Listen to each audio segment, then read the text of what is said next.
Vatsimpana etnineny Ratovelo Jacqueline. Ony tompony taminy tsara izany, ry mpanompo tsara sady mahatoky tamin'ny kely ianao dia ho tendreko ho mpanapaka ny be, midira amin'ny fifalian'ny tomponao. Amen. Iondrika hivavaka isika ry havana. Ry Andriamanitra ray zanaka fanay masonao, ampifaliana ary ampanajana tanteraka ihany koa no anoloranay ho anao ry Andriamanitra tianay, ny saotra, ny dera, ny laza ambony sy mendrika indrindra, ary koa faly manorika ny tonga masinao mba hiarabana ianao, ry Andriamanitra masina sy be voninahitra. Ianao lay mpanjaka ny mpanjaka, tompony ny tompo. Ianao ihany koa lay rainy mandrakizay andrin'ny fiadanana. Ianao lay manana ny fanapahany eo Antsorokao tompo, ary ny fahefana feno eo am-pelantananao, ka iza no atozitranao. Misaotra indrindra ihany koa Jesosy malala, mbola nanomezanao anay tombon'androm-pahavelomana, mbola afanay misitraka indray izao maraim-baovao izao iarahanay miombom-bavaka miaraka aminao eto ankehitriny. Ary koa afanay mandreny afatrao, mampianatra anay, anolo-tsaina anay, ary koa andehananay amin'ny lala marina miaraka aminao. Koa mba fainoa ny herin'ny fanahy masinao izay rehetra voreto tompo, mba hatakaranay izay tianao ambara rehetra, mba ho tonga mpiaino mahay mandray izahay, mahay mitahiry ny fampianaranao, ary koa ampiatra izany eo amin'ny fiainana iray manontolo, ary indrindra izara ihany koa izay eo manodidina anay, satria efa nahazo maimaimpona izahay, dia tokony koa mba izara maimaimpona. Dia mitenenina tompo fa vonona iaino anao izay mpanomponao rehetra. Amen. Mbola faly miarabantsika mpianakavin'ny finoana rehetra amin'ny anaran'ny tompo ry havana, ary faly manonona ihany koa any tsirairay avy ny fahasoavana mba mpiadanana avy amin'Andriamanitra ray sy Jesosy Kristy tompo, ary ny hery fampiraisana avy amin'ny fanahy masina. Tsy adino ihany koa ny miarabantsika tsirairay avy isa-tokantrano, isam-batan'olona androany, na hatratra izao asaramanitra izao. Amen. Ny teny izay angalantsika fampaherezana ry havana androany, dia izay hitantsika ao amin'ny bokin'ny Apokalipsy. Bokin'ny Apokalipsy toko 2, ny 9-9 ka hatramin'ny 11. Iarahantsika mamaky izany amin'ny anaran'i Jesosy Kristy tompony teny. Ary sorato amin'ny anjelin'ny fiangonana any Smirna, izao no lazainy voalohany sy ny farany, izay efa maty nefa velona indray.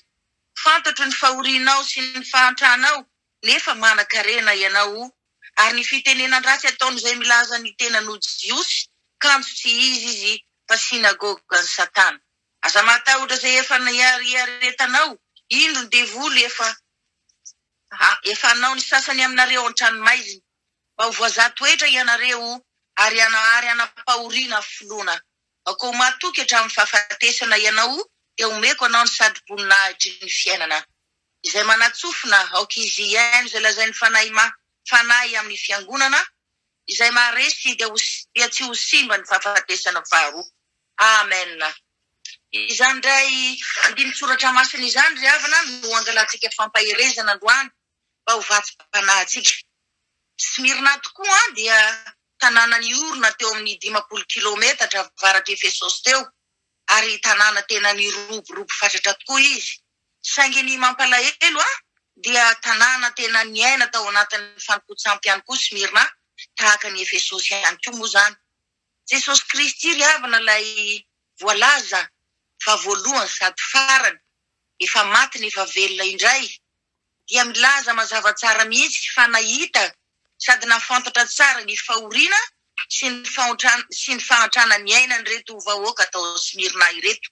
Enina dia nanan-karena azy izy ireo, dia niara ny fanenjehana sy ny fitenenan ratsy maro ihany koa. Marina tokoa ny tenin'Andriamanitra ao amin'ny Luka ry havana manao hoe fa ny ain'ny olona tsy miankina amin'ny habetsany zavatra ananany. Izany hoe tena miankina tanteraka amin'ny hareniny ao amin'Andriamanitra tokoa ny aintsika olombelona. Fantatsika tsara ihany koa ry havana fa ny zavatra rehetra dia manaiky an'Andriamanitra avokoa, ary rehefa tena vonto sy feno ny tenin'Andriamanitra isika, dia manaiky an'Andriamanitra ho azy koa ny fo ny saitsika rehetra, ka ninona zavatra mitrango eo amin'ny fiainantsika, na mifanaraka na tsy mifanaraka amin'ny eritreritrintsika, dia tsy ampiova ny fifandraisantsika amin'Andriamanitra tiantsika izany, satria mino ny tenin'Andriamanitra isika manao hoe fa izao malala ny hevitra everako anareo dia hevitra tonga fiadanana fa tsy loza mba hanome anareo fanampianana ny amin'ny farany. Eo amin'ny 10:10 amin'ity apokalipsy toko 2 ity ry havana dia mampahery ny olona tao Smirna ny tompo manao hoe aza matahotra zay efa iaretanareo. Indro ny devoly efa nanao ny sasany aminareo an-tranomaizina mba voaza toetra ianareo ary anapahoriana afilona. Aoka ho atoky hatramin'ny fahafatesana ianao dia omeko ho anao ny sady-boninahitry ny fiainana. Misy tokoa ry havana fotoana tena miseho amin'ny fiainantsika ny zavatra nanjohan'i Jobo. Izany hoe tena omen'Andriamanitra fahefana malalaka mihitsy ny devoly hikitika handrava hanapotika ny fiainantsika ray manontolo. Saingy ny tompo eto androany dia mampahery hoe aza matahotra zay aretanareo amin'izao fotoana izao ka na mandalo tsy fisina isika na mandalo fahoriana na mandalo aretina na koa tsy fahasalamana na mandalo ady sy korotana ihany koa dia hoy ny tompo amintsika androany hoe aza matahotra amin'izany ianareo. Rehefa dinihana tsara ihany koa ry havana ny tenin'ny tompo hoe anapahoriana afoloana ianareo dia kay zany ilay fahoriana zay navelan'Andriamanitra iseho amin'ny fiainantsika dia efa voatendrin'Andriamanitra mihitsy hoe manomboka eto amin'ity andro ity no manomboka ny fahoriana kanefa tsy maintsy ho faranako zany amin'ny andro zay voatondro. Zany hoe tena fampaherezana lehibe ho antsika anie zany ry havana ary koa mampitombo ny fanantenana ao anatsika satria ninona zavatra iaretantsika ankehitriny dia tsy mpahokivy zany isika fa tsy maintsy mbola ho tonga ny andro ny fotoana ampitsaharan'Andriamanitra ireny sedra ny izahana toetra antsika ireny amin'ny fotoana voatendrin'Andriamanitra. Marina tokoa fa amin'izao vanim-potoana iainantsika izao ry havana dia fotoana tena feno fahasarotana tokoa, feno zavatra sarotra vahana toa tsy vita intsony ny miatrika azy indraindray ary maro tokoa aza isika no reraka mitanondrika tsy mahavavaka intsony ary dia tena tsapa mihitsy hoe mivatsy kelikely ilay tady mampifamatotra antsika amin'Andriamanitra.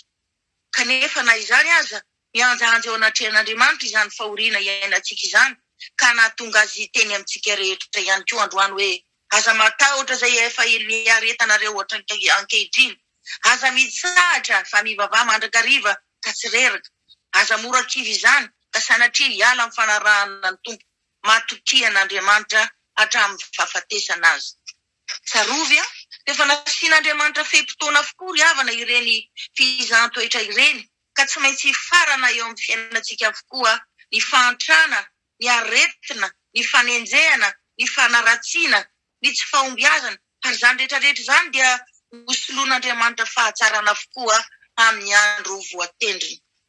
Ary zany no nahatonga an'Andriamanitra hiteny hoe na dia mandalo sedra mahamay aza ianao eo amin'ny fiainanao dia aoka ho atoky hatramin'ny fahafatesana eo omeko anao ny sady-boninahitry ny fiainana. Raha sanatria isika ry havana ka tsy malala izany sitrapon'Andriamanitra izany ka tsy mitodika amin'Andriamanitra rehefa mandalo olana dia izay fotoana izay indrindra no tian'Andriamanitra tiany devoly handemena ny foa mampanahy antsika ary tsy avelana isika raha tsy ho tafasaraka tanteraka amin'ilay Andriamanitra loharanom-piainana. Koa manomboka an'io ry hava malala ao amin'ny tompo fikiro mafoana ny tompo ninona zavatra miseho fa ny fatoky itsika an'Andriamanitra hatramin'ny farany zany no antoka lehibe andraisantsika ilay sady-boninahitry ny fiainana. Mba tsaroantsika moa ry havana ny tantaran'i Goliata sy Davida. Goliata anie ry havana ka tsy nitsahatra nitabataba nandrahona ny zanak'Israely nandritry ny fotoana maro ary dia navelan'Andriamanitra tokoa izy teny izay tiany teo tamin'izany fotoana izany navelany ny teny izay rehetra tiany Goliata mandra-pahatonga ilay fe-potoana voatendrin'Andriamanitra izay tsy maintsy anginany Goliata ary dia niafara tamin'ny fahafatesany mihitsy azy izany. Davida kosa ry havana dia nahazo ny amboarany fandresena rehefa niaritra fanamavona, niaritra fanambaniana, fanitsakitsahana ary koa fanenjehana maro nataon'ny Goliata taminy. Koa raha mandalo fizahan-toetra mafy isika dia aleo mivavaka hatrany mba ananantsika fo mahay mahazaka ary koa ananantsika faharetana manakariva amin'ny fiarahana amin'Andriamanitra mba hatoky ny fitondran'Andriamanitra rehetra isika eny hatramin'ny fahafatesana aza mba azahoantsika ny sady-boninahitry ny fiainana mandrakizay. Zany hoe raha misy fotoana anevatevan'ny olona antsika raha misy fotoana anaovan'ny olona tsinotsinona antsika mihitsy aza dia matokiry havana fa tsy maintsy tonga ny fotoana anandratan'Andriamanitra atsika. Tsy maintsy tonga ny fotoana anomezan'Andriamanitra voninahitra atsika satria izy dia fanonteny hoe nareo angina fa za hiady ho anareo. Mety andalo fanaintainana koa angamba ny vatantsika nefa aza matahotra fa hosoloan'ny tompo hery tanjaka fahasalamana ireny amin'ny fotoana izay voatendriny. Izay zavatra ratsy rehetra nandalo eo amin'ny fiainantsika dia tsy maintsy hanana fahataperana izany tsy avelan'Andriamanitra haritra eo amin'ny fiainantsika araka ny teniny ao amin'ny Joba 1:10 ny 9:20 manao hoe fa ho adininao ny fahorianao toy ny rano efa nandalo no ahatsiarovanao azy. Koa eo anatrehan'izany fitiavan'Andriamanitra antsika izany ry havana dia aleo mba valiana fitiavana koa ny tompo hoe koa raha toaka mba notany antsika ny tompo tahaka nataony tamin'ny Petera hoe moty hava ianao dia mba valitsika fitiavana koa ny tompo fa mendrika azy izany. Hoy ny tenin'Andriamanitra ao amin'ny Amosa 4:7 manao hoe ho tafaradalana vany roa raha tsy efa nifanaiky. Izany hoe Andriamanitra matoa manaiky hiara-dalana amintsika dia satria efa fantany tsara fa tia azy amin'ny fotsika rehetra isika. Matoa izy manaiky hanavao sy hanatsara ny fiainantsika dia satria azony antoka tokoa ry havana fa tsy hivadika aminy mihitsy isika na rahoviana fa hifikotra sy fampitantana amin'ny hatrany ary koa atoky azy hatramin'ny fahafatesana azy dia mba ho atolony antsika isaty voninahitry ny fiainana. Amen. Mbola hiaraka hivavaka isika. Ataonay ahoana tompo malala no tsy saotranao hidera sy hankalaza ary hanome voninahitra ambony indrindra ho anao satria fantatray tokoa f'Andriamanitra be fitiavana ianao, Andriamanitra be indrafoy ianao ary dia mianatra anay hatrany fa tsy mba namelana hiosina ao anatin'ny otanay sy ny fahadalànay rehetra. Androany tompo dia mbola nampandrenesina ho anay indray ny teny fampahirezana sy ny fampanantenana nomenao ny vahoaka ny Smirna rehefa votom-pahoriana izy ireo. Tsy tonga foana teo amin'ny fiainanay anefa izany sitraponao izany tompo satria ianao tokoa ianao ilay Andriamanitra mahafantatra ny vo sy ny fonay rehetra. Tsy miery aminao zahay rehefa mandalo fizaham-toetra mahamay fa morakivy tsy matodika any aminao intsony ine izay Jesosy fa miravoravo tanana tanteraka manadino anao tompo malala. Amin'ireny fotoana ireny tokoa ianao mbola nampahery anay manao hoe aza matahotra ianareo fa izay efa hiaretanareo ao ankehitriny. Aoka ho atoky hatramin'ny fahafatesana aza ianareo dia omeko anareo ny sady voninahitry ny fiainana. Misaotra betsaka Jesosy malala makasitraka tompo. Ianao kosa nefa na izany aza dia mitaky fitiavana madio sy maharitra avy aminay. Tsy mitsahatra tokoa ianao no mamporisika anay hivavaka mandrakariva tsy horeraka hifikotra aminao hatrany ihany koa. Ary dia tsy salasala ianao hanome anay fo mahay mahazaka ny fitondranao rehetra tompo. Hanome anay ihany koa faharetana amin'ny fanarahana anao ka ninona zavatra miseho amin'ny fiainanay dia tsisy ataonay ampisaraka anay aminao izany ilay loha ranom-pamonjena fa ho tianao amin'ny fonay sy ny herinay rehetra izay atoky ianao koa hatramin'ny fahafatesana aza dia omenao anay ny satroboninahitry ny fiainana. Amen. Raisony ampinoana ny tsodranomasina fa amin'Andriamanitra raitsika. Aza manahy inona na inona fa oka ny fivavahana sy ny fifonana mba ny fisaorana no entinareo manambara ny fangatahanareo amin'Andriamanitra amin'ny zavatra rehetra.